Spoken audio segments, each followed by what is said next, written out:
Hi lads, so the next topic we're moving on to there is coordinate geometry, and the first thing we're doing is the line, okay?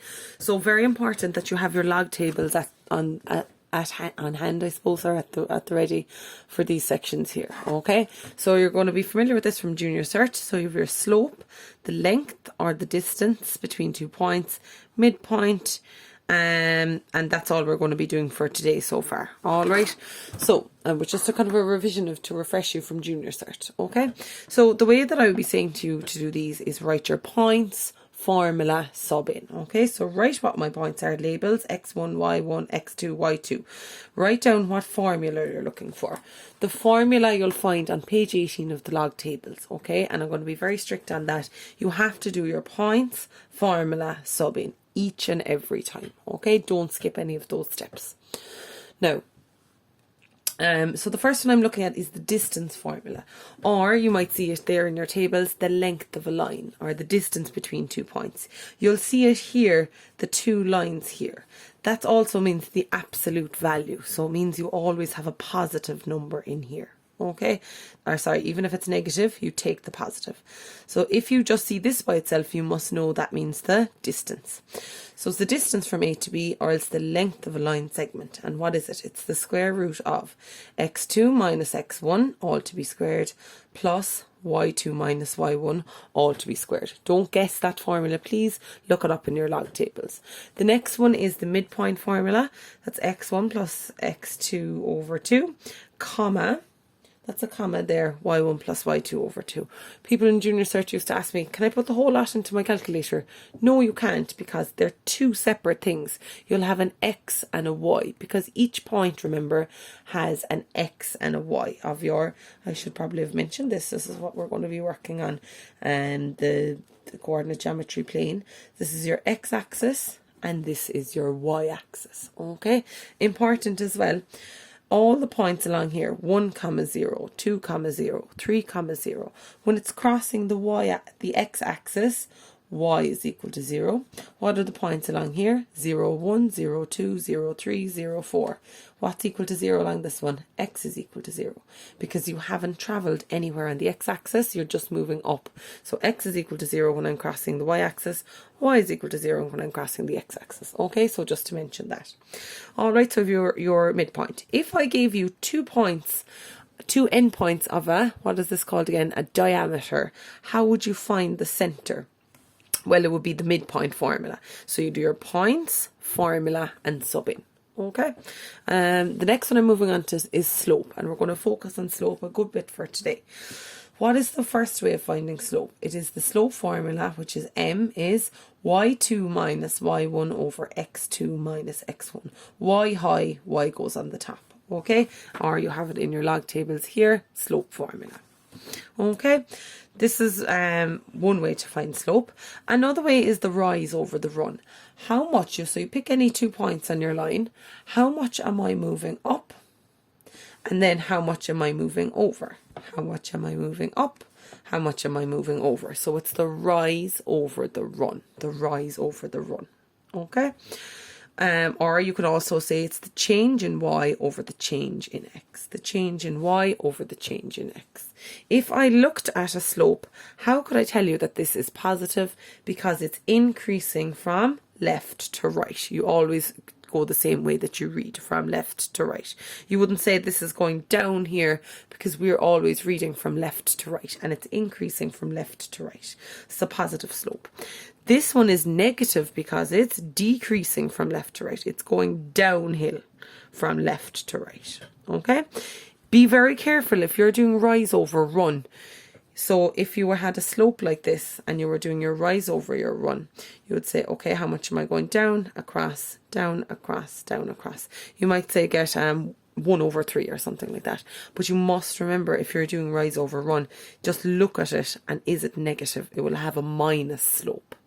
All right. Now, the next thing is parallel and perpendicular lines. You know from parallel lines, 2 lines that will never ever meet. So 2 lines like this. What can you tell me about their slope? Just from looking them, they have the exact same slope. So parallel lines have the same slope. That's easy. Parallel lines have the same slope. And it makes sense because the slope of this one might be, say, 2. So the slope of this one will be 2. They're going the exact same way. What about these slopes? That could be minus a half, and that could be minus a half or minus 2, whatever it was. The bigger the number, the steeper it is. So slope, straight line across like this. What is the slope of that line? So the slope is 0. I would say that's like a flat road. You're not going up or you're not going down. It's just a flat road along. The slope is 0. If I'm going up like this, the slope is positive. If I'm going down, the slope is negative. Which one of these lines has the bigger slope? This one or this one? Okay. This one definitely is steeper. I say, which one would I prefer to walk up? I'd prefer to walk up that one because it's not too steep. So that might have a slope of, say, 2. This might have a slope of 1. Okay, so you get the idea. The bigger the number, the steeper it is. All right. Next up is perpendicular lines. Give me 2 other ways of saying perpendicular: right angle and 90 degrees. Those 3 all go together. Okay, so those 3 all go together. Sorry, don't want to look into my pencil case. Don't have my yellow highlighter now, so we'll have to make do maybe orange. So the 3 of those perpendicular, I'm just going to underline that, perpendicular, right angle and 90 degrees. Okay, those 3 you must be able to kind of match the 3 of those together in your mind. Perpendicular means that it meets at a right angle or 90 degrees. What can you tell me about these slopes? Well, one is positive and one is negative. Those slopes are actually opposite. They're opposite slopes, right? So if the slope of this one was a half, because it's positive, isn't it? So say the slope of that one is a half. The opposite to a half is minus 2 over 1. So you flip it and you change the sign. So let's do another one. If I have this slope and this slope, okay, they'll always be meeting at 90 degrees perpendicular. So if I gave you this slope, well, this is going to be positive because it's going up. Say that slope is 4 over 7. What is the opposite to that? Well, you flip it, 7 over 4, and it gets a minus. All right, so you flip it and change the sign. That's what I mean by they're opposite slopes. Now, this is very important. So it's in a big pink box and it says learn this, right? To show lines are perpendicular, multiply the slopes and you must get minus 1. So multiply the slopes, you must get minus 1. So you have to learn that. Now you can print off these notes or copy them into your notes copy. Probably easier to print them. So the slope of the first one multiplied by the slope of the second one, I must get minus 1. Let's just test this out on my examples up here. What is a half multiplied by minus 2 over 1 equals? Calculator? No. So a top line, multiply 1 by minus 2 gets me minus 2. 2 by 1 gets me 2. Cancels out to get me minus 1. So they are perpendicular. What about these two? 4 over 7 multiplied by minus 7 over 4. That's minus 28 over 28. And again, that's a minus 1. So they're perpendicular, right? So to prove that they're perpendicular, what do? Multiply the slopes, you must get minus 1. Multiply the slopes, you must get minus 1. All right, okay. So let's just go through a few of these. If I gave you a slope of 2, what slope is parallel to that? Well, parallel is the same, so it's 2. What slope is perpendicular to 2? Well, I flip it. Okay, 2 is over what? Over 1. Flip it and change the sign. Okay, so they're opposite to each other. How would I prove it? I multiply them and you have to get minus 1. Okay, if I give you a slope of 3, what's parallel to minus 3? Same, minus 3. What is the opposite to that? Well, you flip it. So what's it over at the moment? It's over 1. So you flip it to a third, change the sign. It was minus and it just changes to normal. You just change the sign once. You don't mind saying it's with the number. If it didn't have a minus, it gets 1. If it did have a minus, it doesn't have 1. All right, so keep it nice and simple. The next one, what is parallel to 2 over 5? Parallel to 2 over 5 is 2 over 5. The same. Perpendicular is the opposite. So let's flip it. 5 over 2, and change the sign, minus. Okay, on to the next one. Minus 1/3. What is parallel to that? Parallel is minus 1/3. Perpendicular, flip it and change the sign. 3 over 1, and it had a minus and now it's gone. Okay, which could simplify actually to 3, couldn't it? The next one, 1. Let's parallel, stays the exact same, 1. Now, perpendicular, that's over 1. So you flip it, well, that's 1 over 1, and change the sign, minus. So it's minus 1. So 1 and minus 1 are perpendicular. The last one, minus 4 over 7. Parallel, exact same, minus 4 over 7. Perpendicular, flip it, 7 over 4, change the sign. Well, it had a minus and now it's gone. Okay, let's just go through an example there. Okay. So I have 3 points here, A, B, and C.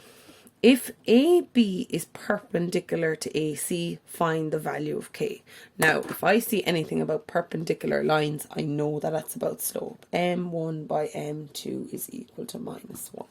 Anytime I see something about perpendicular lines, I kind of make a note for myself going, right, I'm going to have to use that.